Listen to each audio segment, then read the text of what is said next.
মাছ চাষি ভাই বন্ধুরা, আসসালামু আলাইকুম। দেশ এবং দেশের বাহির থেকে যে যেখান থেকে আমার এই ভিডিওটি দেখতে পাচ্ছেন, ভিডিওটি ভালো লাগলে একটি সাবস্ক্রাইব করে রাখবেন পরবর্তী নতুন ভিডিও দেখার জন্য।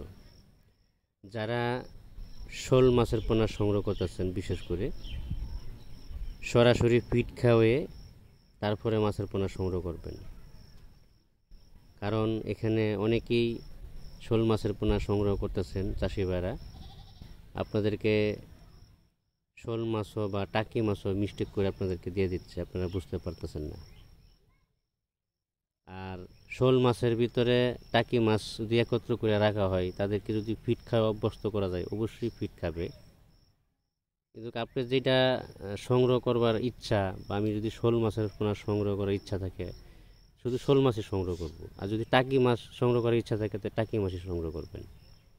তো এই জন্য ভিয়েতনামি শোল মাছের পোনা যেটা অরিজিনালটা, এটা আপনি সরাসরি হ্যাচারিতে এসে হ্যাচারি ভিজিট করে 2-4টা হ্যাচারি ঘুরে কোন হ্যাচারির মাছ অরিজিনাল বিয়ে বা ফিট খাওয়ানো অবস্থায় দেখে শুনে তারপরে মাছের পোনা সংগ্রহ করার চেষ্টা করবেন।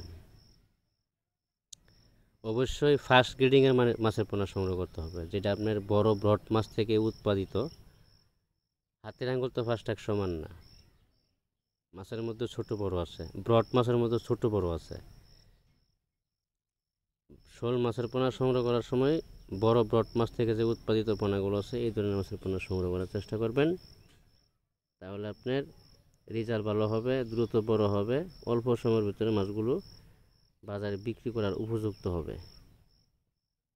আমাদের কাছে সকল প্রকারের মাছের পোনা, সকল ক্যাটাগরি লাইনের মাছের পোনা পাওয়া যাচ্ছে সুলভ মূল্যে। আপনি চাইলে সরাসরি আমাদের হ্যাচারিতে এসে মাছের পোনা সংগ্রহ করতে পারবেন। আজকে এই পর্যন্ত, সকলেই ভালো থাকবেন।